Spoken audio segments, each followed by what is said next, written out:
Hey guys, before we start today's episode, here's a quick word from our sponsors for this week. Feeling sad because you're out of the Champions League? Feeling low because there's no competition in the league you're playing in? Feeling so angry that you want to punch a fan? Here's a thought. Don't. Why punch fans when you can punch Vijender's punching bags instead? You know, Mukesh, I was feeling so let down because my team lost 21-7 at the turf and I was really ready to punch a fan. But there were no fans because it was Juhu. But thanks to Vijender's punching bags, I got an outlet. So what are you waiting for? Get Vijender's punching bags and reduce your stress today. Hello and welcome to The Corner Flag, a weekly football podcast that is much better than Avengers Endgame. On this episode, De Gea can't keep the ball in his hands, Leeds United can't put the ball out into touch, and Mukesh can't pronounce Camp Nou. Episode 24, Mukesh. By the way, fun fact about the number 24. 24 is also the number of times I wish they would have pulled the plug on Endgame. Okay, first of all, I disagree with you. I don't think Endgame was that bad. It was shit, dude. No, it man. was shit. No chance. It was so much fun. It was an absolutely shitty film. And I know we're talking about this a lot while this is a football podcast. That's but okay. I'm sure people also get bored of us talking about football. That's true. Want to know about the artist? Yeah, life. people must be like, oh, they're talking about something else for a change. Oh, no, still boring. No, but the thing is, there's a reason. Okay, I've done my research. There is a reason because you can draw parallels to Avengers Endgame and the beautiful game of football. Sure. I'll tell you why. I'll tell you how, rather. Okay? It's something that's really hyped. It's based on a decade of glory. And at the end of it, it's just ended up being weak and disappointing with all the characters looking really tired. Like Man United. Oh! Guys, can you hear the high five? Fantastic. Yeah. We came up with that joke on our own. Yeah, absolutely. This is not scripted at all. Hey, actually, this moment wasn't scripted. That doesn't mean other moments are scripted. It's just that this moment is definitely not scripted. Just going on to prove that we at the Corner Flag, even though we talk about other things, we are still dedicated to the beautiful game of football. But we should get back to proper football because lots has happened, as it always does in the Premier League on a game weekend. But let's start off. You want to talk about your loss or my victory first? Let's go. We didn't lose. Technically, you lost points. Yeah, I guess. We lost points. And in life, yes, we are a team that has lost a lot. Yeah. But yes, it definitely was like a 1-1 draw against Chelsea. Definitely was 2 points lost rather than 1 point gained, because that game was there for the taking. Chelsea, of course, played like shit. There's our Chelsea slur out of the way for this episode. Pretty early, but we started off really well. And coming on the back of that 4-0 defeat to Everton and everything that went on in the press with Ole saying the things that he did. I actually felt bad for you. I know I wasn't here for the podcast. Was I here for that one? No, you weren't. I wasn't, right? And I just remember when I was watching, I was like, shit, I'm glad I'm not on the podcast. Because I feel like I would have been ruthless during the moment. I would have regretted it later. No, you're the nicest person I know. I don't think you can be ruthless. I was like, oh man, I must be feeling so shit. Well, you are right on that front. But no, I am genuinely disappointed because we started really well. We had a game plan and we stuck to it. And they really weren't making enough chances. We kept Hazard quiet. We kept Willian quiet. And those two are the main attacking forces. I'm not even going to count Higuain. He's the offside master. How many offsides did he have in that game? 24 again, as the number of the episode goes. Conspiracy. It's the Illuminati at work. We will not. This is a series finale, guys. This podcast I feel like Prashant's just lowering your volume right now. He's just like, let's mute this guy. He's sitting next to me. He's giving me death stares. Right? I can't look at him. But yeah, you have a clear angle. But anyway, we played really well. And that goal, it was a great build up of the goal. It was a great team goal. Lovely run by Luke Shaw. Kept on running. Lukaku, beautiful chip pass. Shaw does well to pull it back. Mata's good finish. And then it had to be all undone by the De Gea howler. Okay, can I ask? I saw the goal, right? And I don't think it was that much of a mistake. And I feel like there should have been a defender to clear it. See, I'm not saying it wasn't. I'm not saying it was the best move for a goalkeeper. Yeah. But given that your goalkeeper is going through a rough phase, right? Everybody's allowed a stumble, right? Given that he's going through a rough phase, and given that you have your defenders have been under attack. Like, I feel like they should have coordinated that one and cleared that one off. No, I think that the mistake. Because I know this De Gea is getting a lot of flack for being. It's one about De Gea's errors, they're calling him on the internet. But I think it's a really cruel thing because it's not as much of a howler as you think. Or It's I don't not. even think it's a howler. It's not. Yeah, he's done worse. Yeah, actually, even by his bad standards, Yeah. it's not the worst. And considering that he's having a rough time, the defenders of Man United should be doing much better. Yeah, but then again, Ashley Young is a part of the defense of Man United. So, there's a paradox right there. Define much better. Ashley Young, much better. Not existing is much better for Ashley Young. But that's a different story altogether. The thing is, you're right. You're absolutely right, where I agree. It's not that bad a howler, but it is still a howler. It's not... Okay, you're a goalkeeper, right? Yeah. Of course, you haven't kept against Chelsea at Old Trafford. Actually, you know what? I have this secret life. No, but if you're in that position, it's a long You seen distance. Van der Sar and me in the same room? I No. guess not. But yeah, it's a long distance shot by a central defender of Chelsea. Antonio Rudiger took that shot, right? So it's not even a striker. So taking nothing away from Rudiger's strike, but Maybe it's that's also safe. power, It's man. safe to assume that a striker's shot would have been a lot more threatening on goal So, than a centre half's. No, I'll tell you what. I think usually that would be the case, but I think Rudiger is a sort of player who puts on in a lot of power, right? Sure. And you can see it in his build, in the way he clears the ball. Sure. So I think if it was one of those balls that had a lot more power than De Gea expected. Sure. And therefore it sort of went out of his hands and he tried recovering. Actually, I think I would criticize him for his recovery because his recovery looked weak. Not the fact that he couldn't collect Fair. the ball, because Fair. that ball could have been...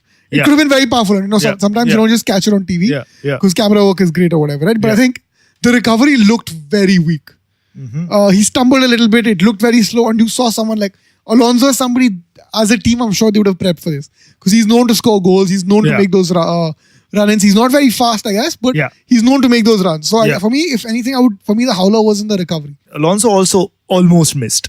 Like he hit the Yeah. post. Okay, honestly, that was I know people were saying excellent goal and he timed it, he placed it to perfection. No, it just looked like very bad. It looked- He really didn't. Yeah, and Alonso was going through a rough phase, I think, because he's been giving me Yes. 0 points. And I removed him and he scores a goal. And I'm like, shit. But yeah, so I don't know. I think there was a lot of... It was just very disappointing and very disheartening, I think, for United supporters all over the world, in fact. Just because we started so well. Sure. We played so well. We got the goal. We could have held them. And just at the brink of halftime, when you let a goal go in like that, it just defeats the morale. And then in the second half... I think the morale was defeated 2 weeks Yeah, ago. but I'm saying a first half like that against Chelsea, where you're 1-0 up, can do wonders to team morale and team spirit. Wonders. And you could see that in the play.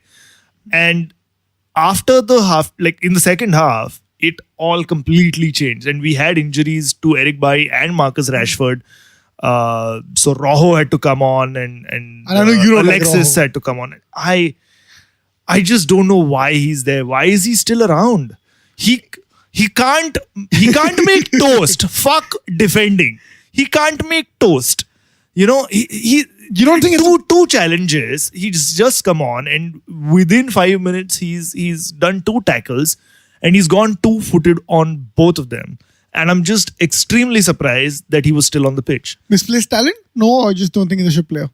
I think he definitely has potential, but Doesn't he's fit just in the- not living up to it. There's just something off with him. He's like one of those breeds of dog that are cute, but they just lose it sometimes. And then they just go snapping at everyone. He's like that. I feel like that's a very specific example. Like I feel like you're one very specific. I think dog there is a in very... mind. Yeah, I can neither confirm nor deny that. Is it your girlfriend's dog? No, my girlfriend doesn't have a dog, so it's not. Unless you want to call a certain other person in my life my girlfriend, which would be really weird.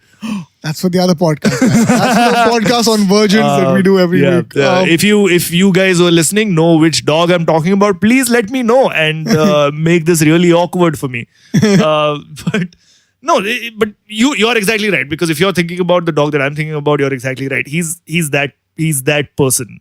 Marcos Rojo is that dog. I genuinely did like him when he came in because he showed a certain level of passion and desire, which was So I think which was missing at the club at the point. But from that point, he's just regressed into being this defender who does not have a sound mind on his shoulders, who's very reckless, and is injured half of the time. So it's just a lose-lose situation for the club, because when he is fit to play, he'll probably get sent off. And when he's not fit to play, which is a lot of times, he's, well, not fit to play. So he's no more a fan favorite? I don't think so. Although I tweeted about this. I was like, can we start a Kickstarter campaign to get Marcos Rojo out of the club? And some child from, I think, Nigeria tweets back to me saying, piss off.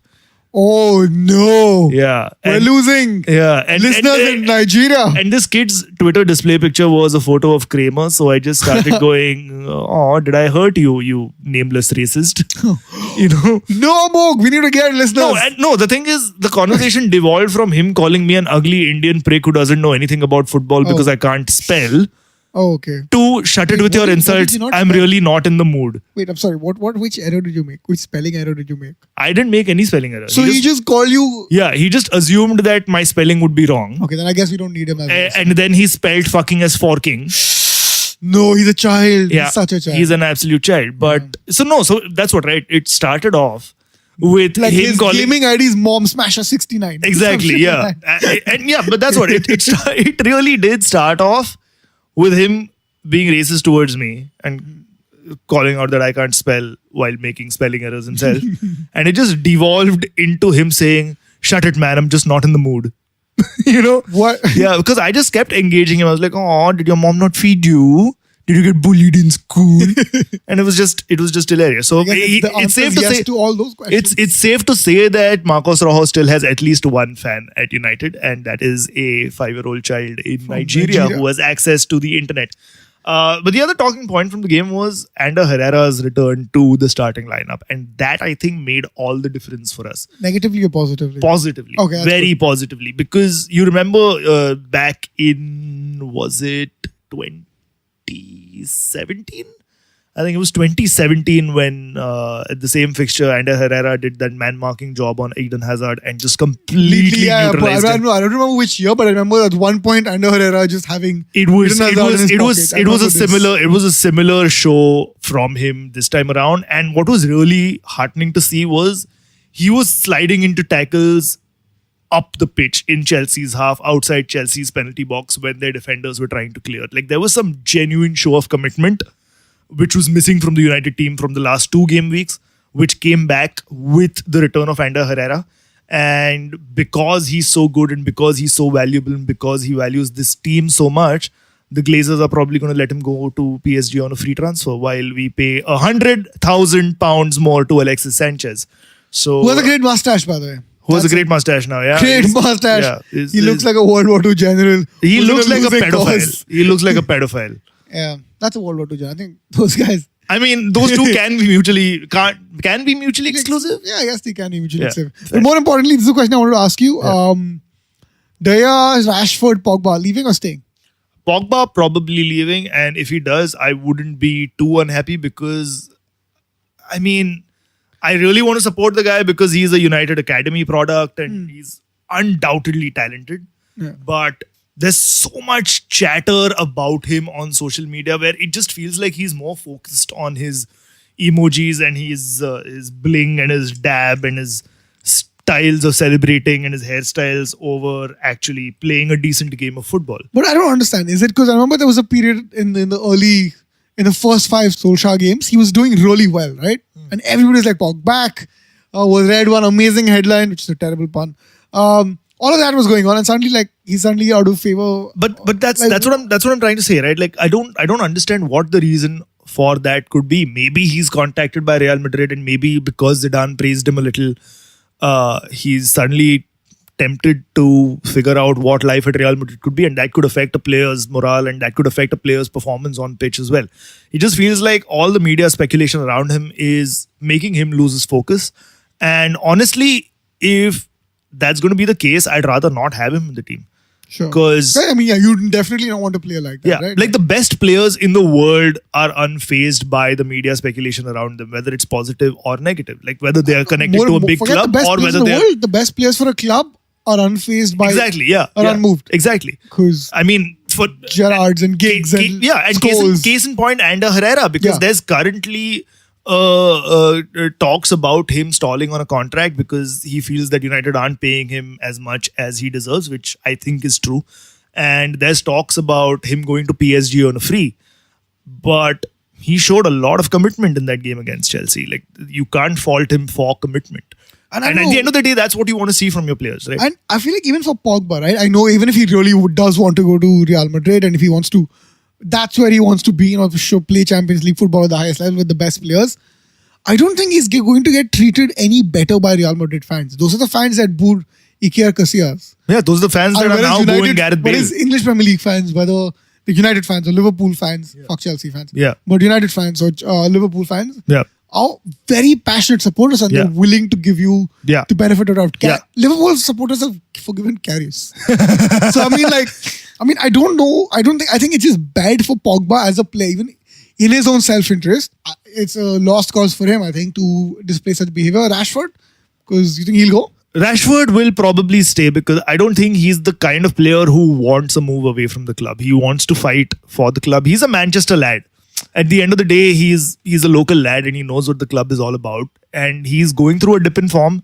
And his attitude is a little off because he's not performing as well as he needs to be, and he knows the team's not performing as well as the team needs to be. But I think Solskjaer can turn that around, and we'll see Rashford firing on all cylinders again.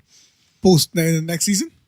Yeah, I'm guessing a good preseason with Ole and his training methods and his levels of And intensity new that players, he, hopefully. that New he young requires. players, And, yeah, and a completely new squad would be great for Rashford. De Gea to go or stay? I feel like De Gea is done. I feel like he looks like he's done. It feels like showing this level of form, I don't know what club's going to buy him, because I think Real Madrid now, which was his most preferred destination, or he was their number one target. Real Madrid now have Keylor Navas and Thibaut Courtois, so they're Yeah. sorted in the goalkeepers department. And Zidane has a lot of faith in Zidane- Navas. exactly. So I I don't see Real Madrid going in for De Gea anymore. Maybe PSG, because Buffon will Juventus? probably retire. because Chesney is their current Yeah, keeper. maybe Juventus, but I don't think De Gea would want to let go of United.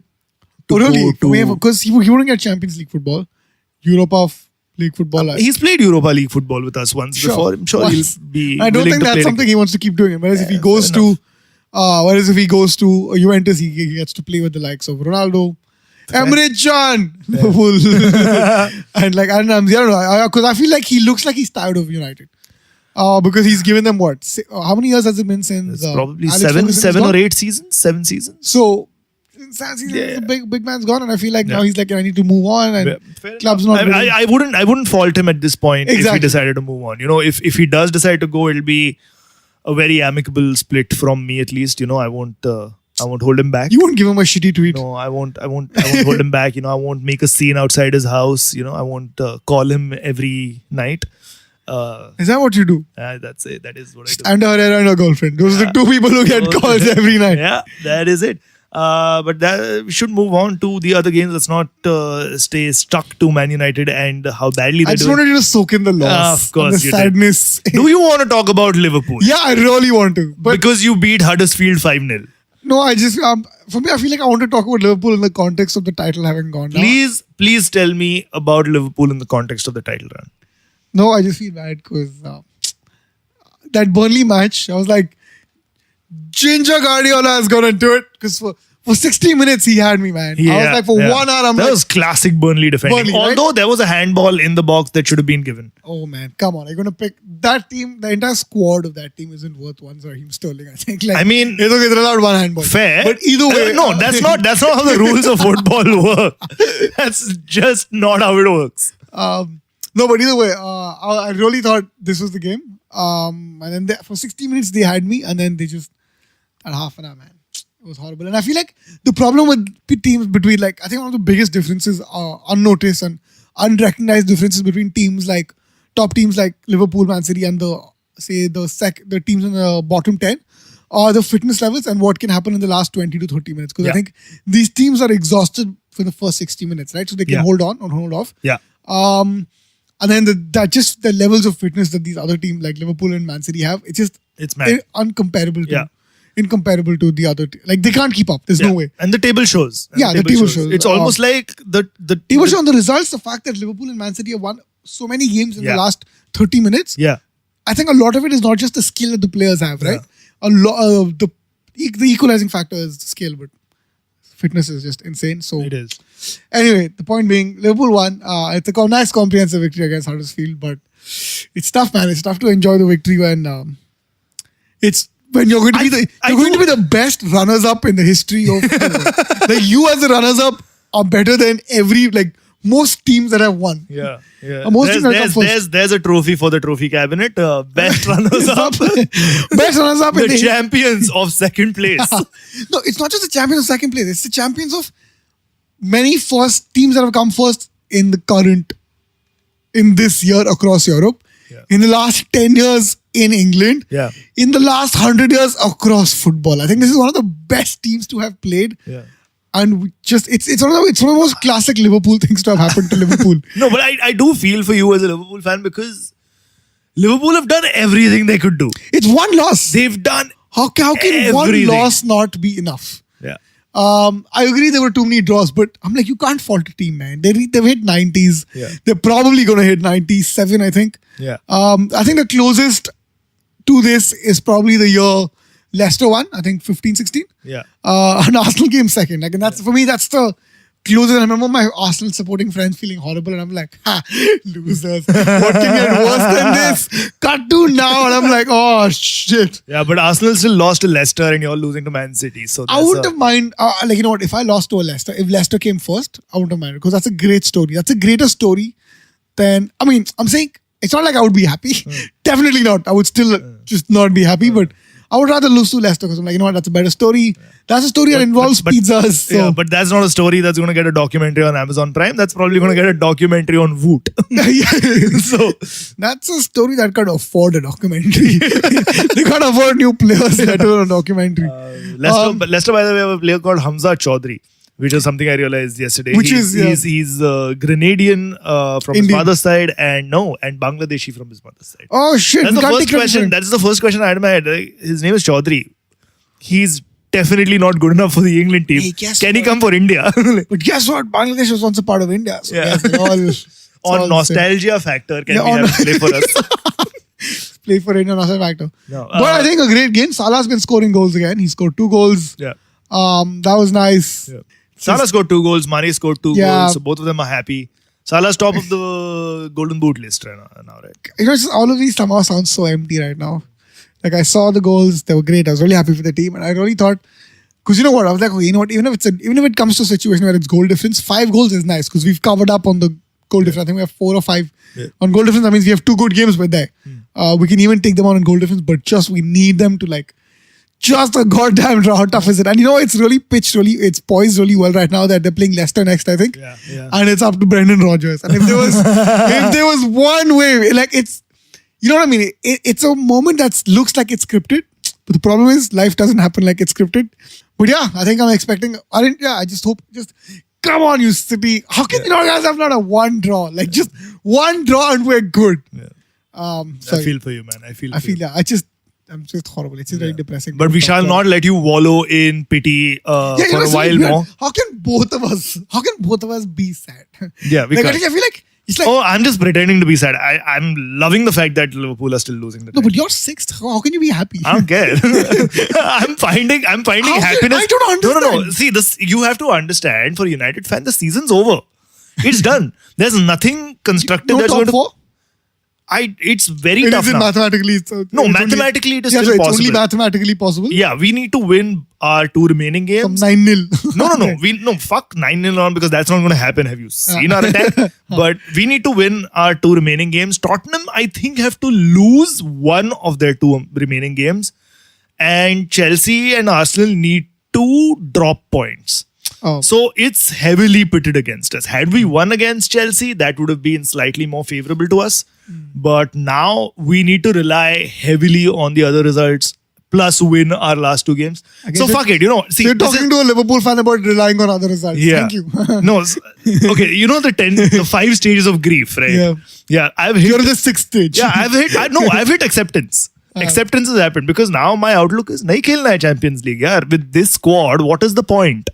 Yeah. What is the point of playing Champions League next season with these players? Might as well do a rebuild in the summer, get a good preseason under Ole in, get maybe 6 new players, and then work our way up from the Europa League. I'm smiling because this is the kind of shit as a Liverpool fan I used to say sometimes. Like, it's okay. How does it matter, man? Yeah. It's fine. We're not in the Champions League. Let's get a good players. Rodgers is going to get mix for amazing price. And then he bought Markovic. And I was like, shit. I guess this isn't going to go down too well. Yeah. So it's going to be a while, man. Yeah. It's going to be tough. But let's see. I think the positive thing is I think all the Liverpool players are going to stay except for 1 or 2. I think Mane might leave. Which will be sad. But Really? I think that's probably who's he linked with? Madrid. But I think that's the biggest. But I'm saying that's the biggest one that might leave. I mean, you might have Moreno's who leave, but I think that's okay. We can find easy replacements. Yeah. You've already found easy replacements. Yeah, I mean, I think if Moreno leaves, nobody will even notice. Like Moreno will leave. Klopp will be like, oh, he left. Oh, shit. Yeah, Moreno's just like, guys, I'm leaving. Bye. That cake was really nice, by the way. The one that I bought for myself. No, I think the only way Moreno left is when by mistake Liverpool play the team that he's gone to, and he turns up in the other jersey on the bench. Yeah. Like, hey, you're here. Oh. Are you? Did we send you on loan? No, I work here now. We got paid for this. But yeah, I think as a Liverpool fan, I'm like looking at some optimism. They'll be like, you know what? It's start of something big. Because if not this season, there's always next season. There's always next season. And with that, let's go quickly to Arsenal-Leicester. No, wait, not Arsenal-Leicester. We need to talk about Liverpool-Barcelona. Because I feel like something we can definitely win. Yeah, you fuck those Leicester fans and those Arsenal fans. We'll get to Leicester and Arsenal. Oh my God, Amog. We spoke about United for so long. Can we talk about That was your Liverpool? fault. I was completely okay with moving on with Liverpool. I wanted you to grieve. This is like therapy session. Why do you think this is a therapy session? Because you get to grieve and I get to laugh, which is probably what therapists do. No, but either way. Your understanding of therapy is so skewed. No, but either way. Liverpool, Barcelona. What do you have? Like, I think one thing I'm glad about is the first leg being in Camp Nou, which means that if we pull off even one goal there, that's great. I feel like I just prefer like if there's something we have to catch up to, if we have to defend something, if we have to score those extra goals, I would rather have it be at Anfield. Right. Because we have the 12th man, which is the audience. Excellent point. But I would also like to point out that you called the Barcelona Stadium Camp Nou. Like it's the third news channel from the Times Group. Times Now, Mirror Now, Camp Nou. Camp Nou. Camp Nou. Camp Nou. Oh yeah, but if they start their own football channel, that should It'll be be Camp Nou. But yeah, I'm glad that's happening there. Do you think Liverpool can pull off a victory? If they wait, I'm just gonna go back to Camp Nou because there's many jokes to be made there. If they do start their own football channel called Camp Nou, left-footed midfielders will have no fucking place in that news channel because it'll all be right-wing. Ooh. Amok just voted, guys, so he feels like he has a lot of political opinions. Like you didn't vote when you went back to Hyderabad. I voted, but I didn't have lots of political opinions then. You didn't have lots of political opinions then. Yeah, we just wrote a political comedy show before you left to vote. That's what I saved all my opinions for the show. Because right now we're talking about Liverpool. Of course, yes. So tell me about Liverpool, Barcelona. Yeah, so first I want to ask you, do you think as much as neutral as you can be, do you think Liverpool can pull off a victory? I think so.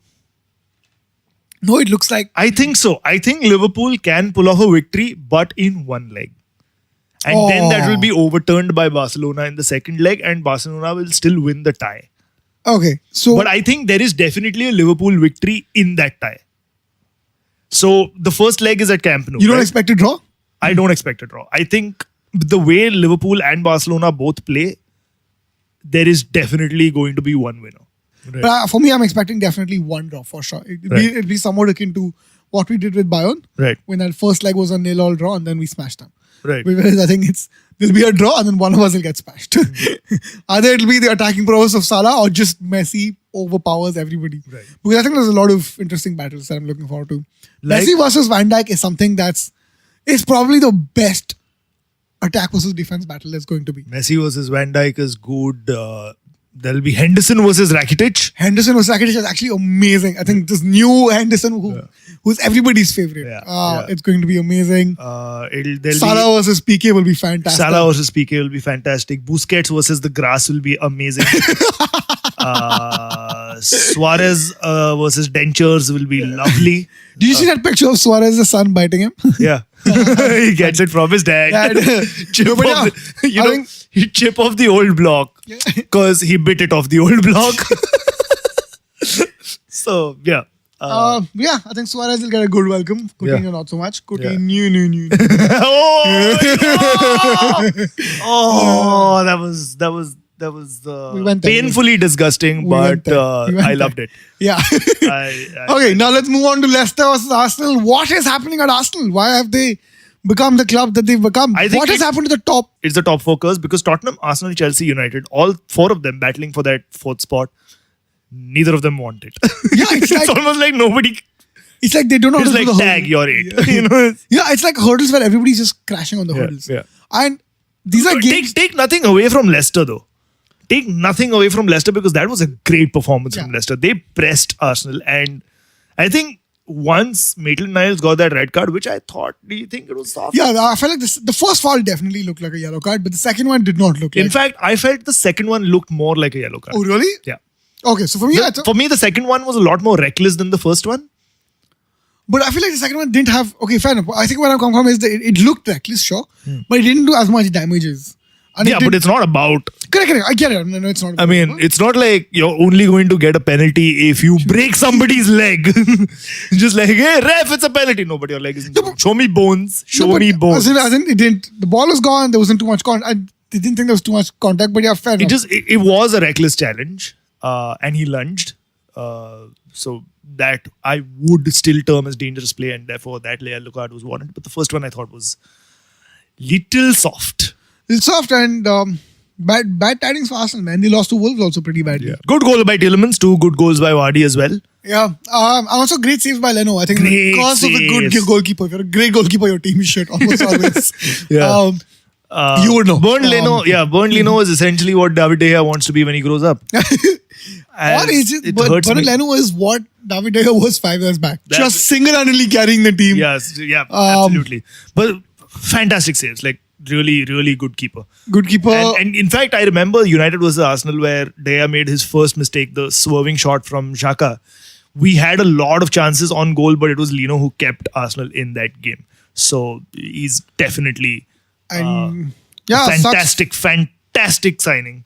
A fantastic signing for them. But I think let's just get to Leicester because 2 great goals by Vardy. Did you see the post-match Twitter banter by Vardy? Where he's told, hi, Piers Morgan.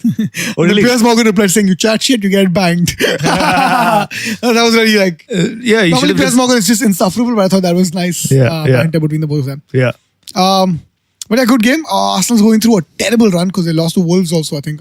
They did. In the previous match. They did, yeah. Again, great game. Great game of Wolves terrifies the fuck out of me because our last game was against Wolves. Yeah.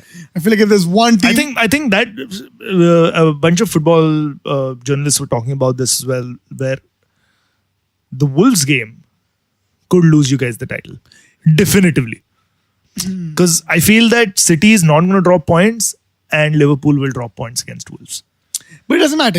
I feel like if on the last day, let's say if City win, right? As a Liverpool fan, I don't care if Liverpool lose. But what if City's losing on the last day? Correct. What if City loses on the last day and so does Liverpool? Yeah, for me, that would be heartbreaking. That would be the worst. Can you just stop relishing this moment? Yeah, right? I'm not relishing this at all. I mean, the listeners can't see my face and they're not going to hear this from the tone of my voice. Guys, I am not enjoying this. Just screw Amog. Nigerian Prince, you get back at Amog, man. I just want to put it out there. I am not relishing this at all. It would be really sad if Liverpool and City both lost on the last day of the season. It would be really sad. I think I want to have a comeback, but I'm just like, that thought scares me so much, especially because we played so well against Arsenal. And that's a side I really respect, despite their shitty form. I'm just like, damn it. Yeah. So that was Leicester versus Arsenal, favorite games of the week. And with that, we shall move on to our next segment, which is fun stuff in football. This is fun stuff. This is fun stuff. This is fun stuff. in football. Fun stuff. There's a lot of fun stuff happening in football, by the way, and a bulk of the fun stuff comes from the championship. It was Leeds versus Aston Villa. Mad scenes. I saw the highlights. Yeah, mad scenes where Leeds scored when an Aston Villa player was down injured, and it led to a massive brawl. And that was a brawl. That wasn't just a tussle between two players. Which I thought was unfair because somebody needs to tell Aston Villa that they should play to the whistle. But this is not grey area of football. You expect when a player's down, it's football decorum to play the ball out, and which is what they expect, which is not unfair to expect. It's not unreasonable to expect it. Correct? Right. No, but here's the mistake, right? The Villa players switched off. They switched off, and that's not fine. Because it's on the team that has the possession to put the ball out. Correct, yeah. As a measure of good faith or, sportsmanship or whatever. But as the opposing team, you should never switch off until you hear the whistle. Play to the whistle. It's almost like the Villa players switched off and were like, put the ball out. And Leeds are not obligated to put the ball out. No, they're not obligated. But I'm saying it's not unreasonable for... No, but that's what I'm saying, right? It's not unreasonable.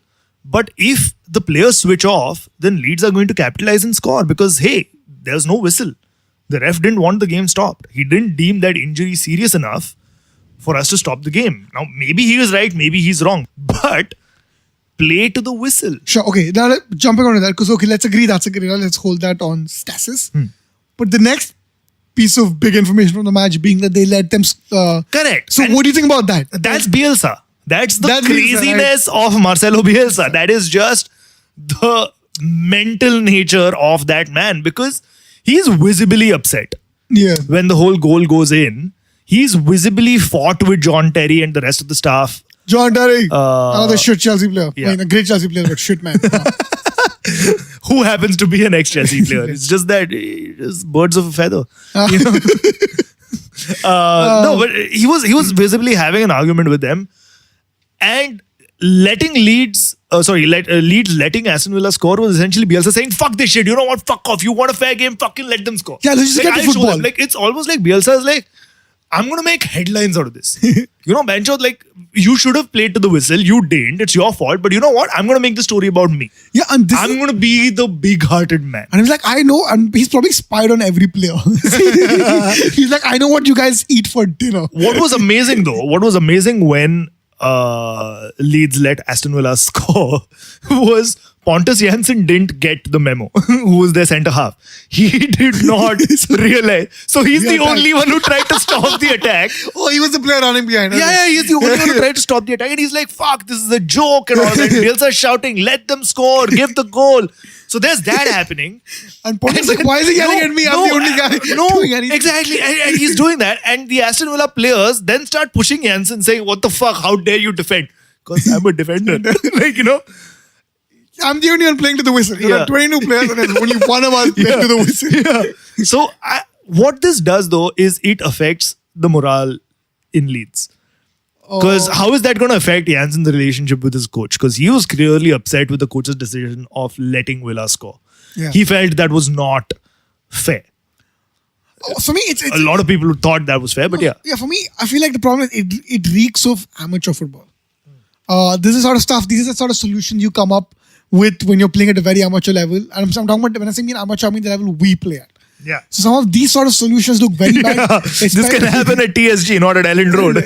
Thank you. Because, and these are, I think, aren't both teams coming up? They're in the playoffs. I know. No, correct. Playoffs. Norwich is definitely through. Norwich and Sheffield are through. Yes. Congratulations to Norwich and Sheffield fans who are listening to us. 0. Norwich fans. But so these two are probably fighting for a place in the Premier League. And this is the kind of stuff that's going to be allowed in the Premier League. They're going to get...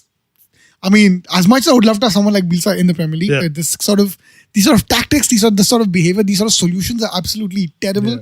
And I don't think it's a good sign. Yeah. And I mean that in terms of both in the first part of it, which is not playing to the whistle, and unsportsmanlike behavior by Leeds, and the second part, which is letting the other team score a goal and not telling your centre half. Yeah. That is some Chelsea level of miscommunication.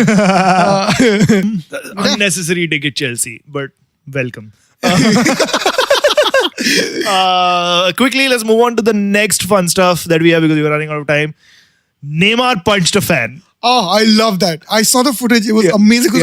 Like, I think that's a story for him. He's going to be like, dude, I just got punched by Neymar. Yeah. He's going to get Which laid. is why I think the fan, he had that look of not anger or resentment, just, did I just get punched by Neymar? Yeah. Can they do that? Okay, do you think, who's at fault here? I think Neymar's at fault. As a football player at that level, You need to be a lot more professional, Yeah, right? you need to I be mean, a lot more taking nothing away from the fan. The fan's an asshole as well for like you expect instigating you it. expect fans to be assholes. Yeah. But you don't expect players to punch people. Absolutely. Yeah. Like there's a clear set of expectations that are there. And I don't think it's a bad precedent for both fans and because now there's two ways of looking at it. Either there's one that players are probably just going to start punching fans, which is like if you have players like Balotelli, it's not which is just not good. Yeah. And then on the other hand, you have audience like, you think he's going to punch me? Yeah. Like now it becomes a challenge for fans. Yeah, like I need to get. I wanna get Messi to punch me. I need to be that guy who gets Messi Yeah, to like- punch me. I couldn't fulfill my dream of being a football player, but I'm going to get punched by one. Yeah. What's interesting though is that it was such a weak punch by Neymar. It was so weak. Had it been the other way around, Neymar would have tumbled died. down the stairs. Like, just like, he would have. He'd been hit in the face with that. He would have clutched his ankle and gone down. You know. Red card to the audience. Right, it's just, but he's clearly losing it. I don't know how happy he is at PSG. But clearly losing it. I think the problem is it's just PSG is one of those teams that there's so much, they're so above everybody else in their league. I mean, I know they lost that match. I shouldn't be saying this, but I think it's just lack of competition for it. Real Madrid, I think that's the place he should be. But you think he'll be accepted as the next Barcelona player? They've done that to Figo, so I'm sure. Fair enough. I'm sure they can accept this guy. And again, I don't think Real Madrid fans ever accept anybody. I think it's just, you're not playing for Real Madrid, you're just playing for the bungalows and the attention that you get. Because those fans, like if you think if I hate Chelsea and Chelsea fans, I think Real Madrid fans are the ones like if this was the worst fans in the world. Yeah, if this was a podcast about Spanish football, I think that's what I'd reserve by memes. Like those are fans I'd be like, fuck those guys. Real Madrid is the Chelsea of Spain. And that with actual Chelsea is not the Real Madrid of Spain. Because Real Madrid have actual talent. Yeah. And they will have it done as our next year.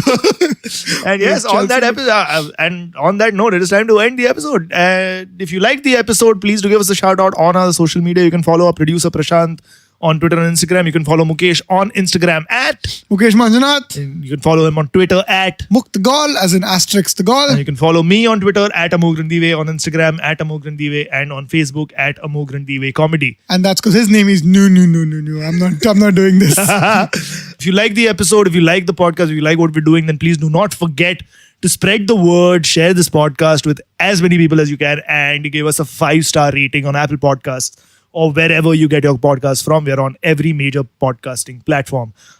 So until next Tuesday, it's bye from us. Bye, Mukesh. Bye, guys. Please pray the Liverpool wins. Bye. Or please don't. See ya.